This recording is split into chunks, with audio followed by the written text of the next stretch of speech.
1-year-old Subaru, the grandson of Kadota, the president of a company that runs 7 hotels in the hot spring resort, was kidnapped.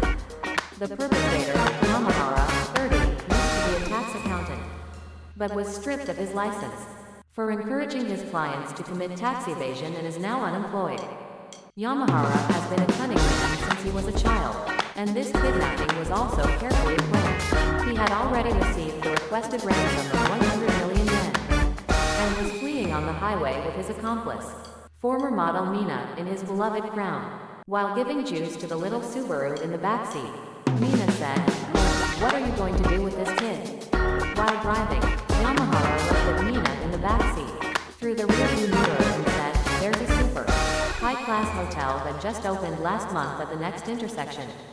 We'll leave him with the babysitter there. Really, we'll be lovey-dovey there tonight too." No, just kidding. If we did that, the police would catch us right away. We'll just check in, pretend to be at the hotel, and fly to New York. On the last flight tonight, we'll tell Kadota's dad where this kid is from New York. You're smart. I've fallen in love with you all over again. Yamahara and Mina were grinning with triumph. But then, they heard the voice of a grown man say, "I'd like to go to New York too." Mina was shocked. "Hey, don't make that weird voice." Yamahara was also surprised. "I didn't say anything." "Yes." Mina and Yamahara thought for a moment. Then Yamahara seemed to think again. Sometimes you hear things in a false voice. "It was me. It was me." Mina was trembling. "Hey, you. This girl speaks with an adult voice." Yamahara failed to turn the steering wheel. Squeak. They almost hit the guardrail. Yamahara was covered in sweat. Mina was trembling.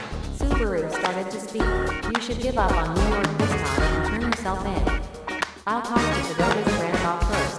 I promise you that you'll get a suspended sentence." Yamahara pulled the crown over to the side of the road and stopped it. Then, with a pale face, she spoke to Subaru. "Subaru, you're only 1 year old, right? How could you be 1 year old?" Subaru laughed. "Yamahara, you seem like a wise man. You've probably dealt with extraordinary situations. What's more, your girlfriend is beautiful. Do you believe in reincarnation?"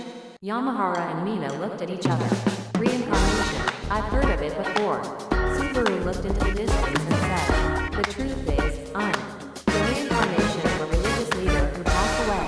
It's not widely known, but a child with the intelligence to become an adult at 1 year old. Like me is born once every 30 years. I'm the reincarnation of a religious leader who was assassinated 30 years ago. By the way, Yamahara and Fu, Mina-chan, I'd like to ask for your advice." "Ask for advice?" "I'm thinking of creating a new religion suited to the coming age. With my power, I can take over the world in no time." "So, Yamahara-kun and you too, you're really cute, Mina-chan. Moo-foo-foo-foo. I want you two to support me as my first and second followers. Of course, your positions as leaders will be guaranteed. What do you think? Would you rather become a kidnapper for just 100 million yen? Or become a leader of a huge religion?" The answer is obvious, Yamahara-kun. A few hours later, breaking news reported that Yamahara and Mina had turned themselves in with the 100 million yen, and that 1-year-old Subaru had been safely rescued.